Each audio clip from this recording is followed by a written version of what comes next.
ಓಂ ನಮೋ ಭಗವತೆ ವಾಸುದೇವಾಯ. ಹರೇ ಕೃಷ್ಣ.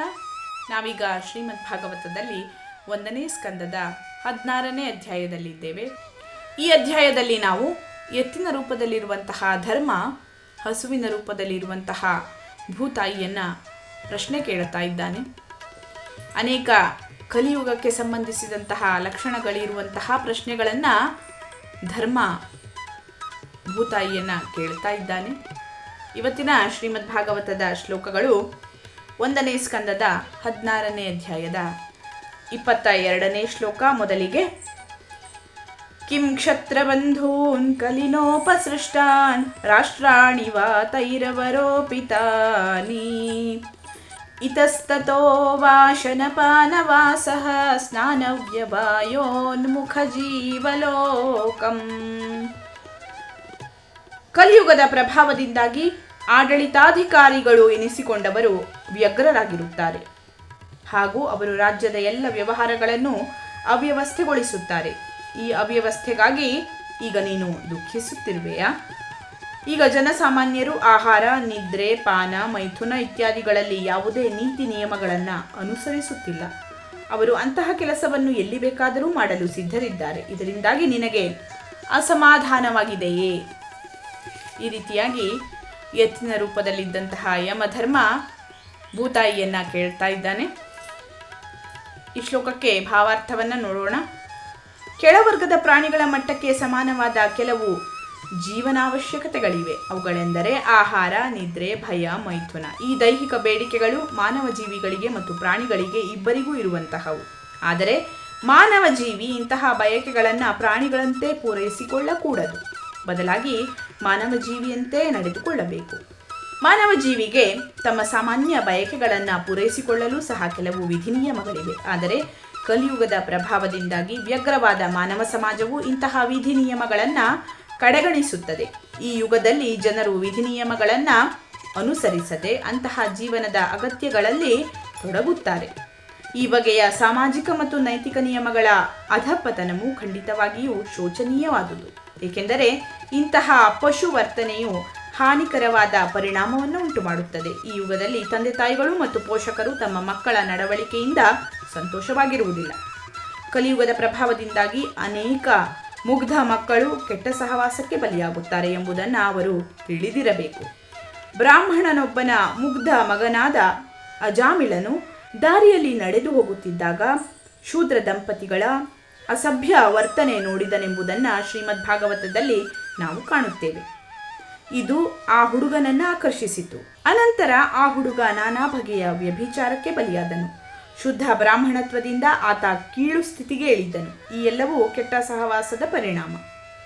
ಆ ಕಾಲದಲ್ಲಿ ಅಜಾಮಿಳನಂತೆ ಎಲ್ಲೋ ಒಬ್ಬನು ದುಸ್ಸಂಗಕ್ಕೆ ಬಲಿಯಾಗುತ್ತಿದ್ದನು. ಆದರೆ ಈ ಕಲಿಯುಗದಲ್ಲಿ ಪ್ರತಿನಿತ್ಯ ಅನೇಕ ಮುಗ್ಧ ಮಕ್ಕಳು ಅಂತಹ ಕೆಟ್ಟ ಸಂಘಕ್ಕೆ ಒಳಗಾಗುತ್ತಾರೆ.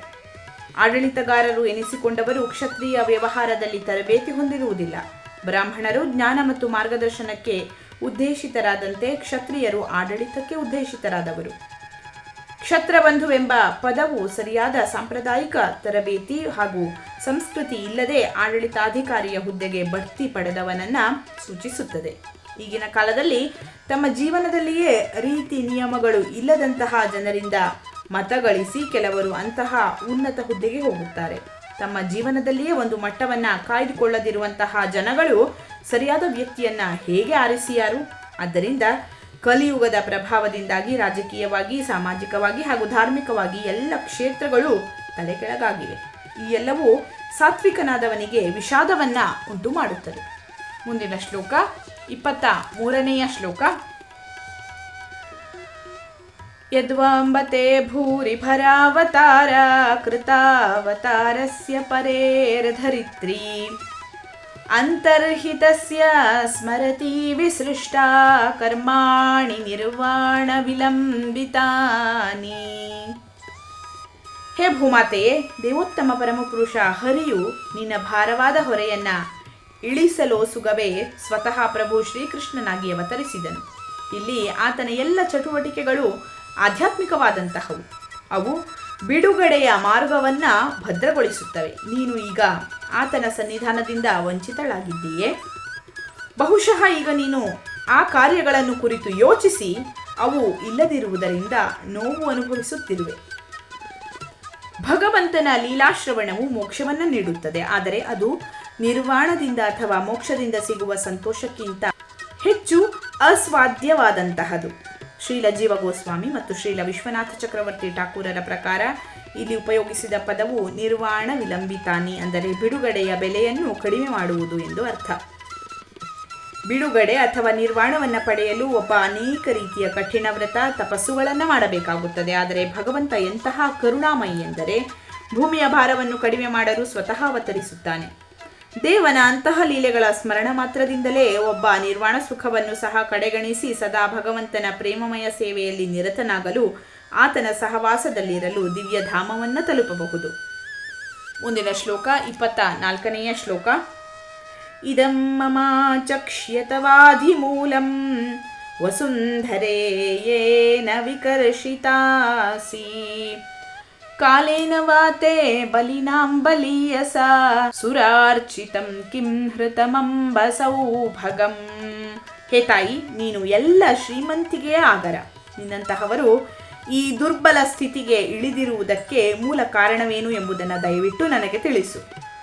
ಅತಿ ಬಲಶಾಲಿಯನ್ನು ಗೆಲ್ಲುವ ಶಕ್ತಿಶಾಲಿ ಕಾಲನ ಪ್ರಭಾವವು ದೇವತೆಗಳೂ ಗೌರವಿಸುತ್ತಿದ್ದ ನಿನ್ನ ಸೌಭಾಗ್ಯವನ್ನ ಬಲವಂತವಾಗಿ ಕಿತ್ತುಕೊಂಡಿರಬೇಕೆಂದು ನಾನು ಭಾವಿಸುತ್ತೇನೆ.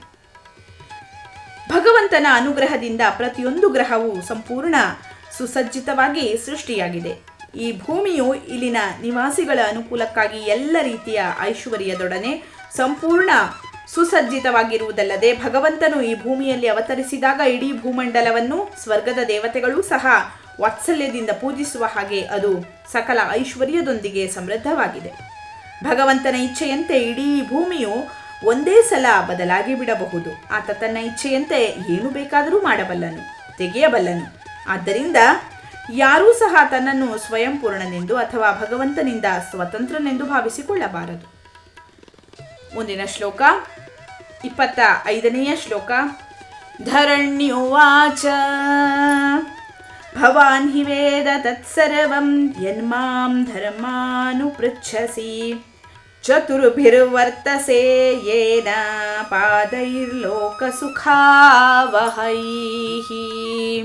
ಭೂದೇವಿಯು ಅಂದರೆ ಗೋವಿನ ರೂಪದಲ್ಲಿರುವಂತಹವಳು ಧರ್ಮಸ್ವರೂಪನಿಗೆ ಬಸವನ ರೂಪದಲ್ಲಿ ಇರುವವನಿಗೆ ಹೀಗೆ ಉತ್ತರಿಸಿದಳು. ಹೇ ಧರ್ಮನೇ, ನೀನು ನನ್ನ ಬಳಿ ಏನೇನು ವಿಚಾರಿಸಿದೆಯೋ ಅದೆಲ್ಲ ನಿನಗೆ ತಿಳಿಯುತ್ತದೆ.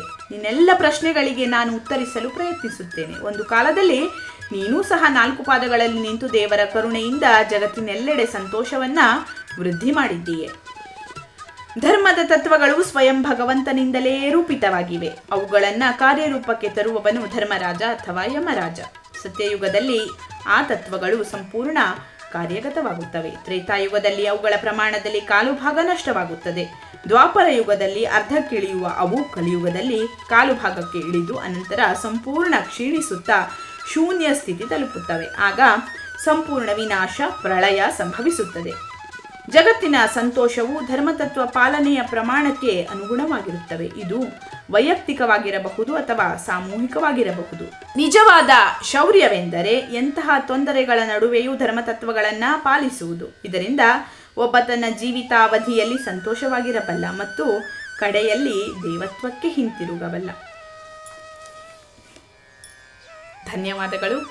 ಲೋಕಾಃ ಸಮಸ್ತಾಃ ಸುಖಿನೋ ಭವಂತು.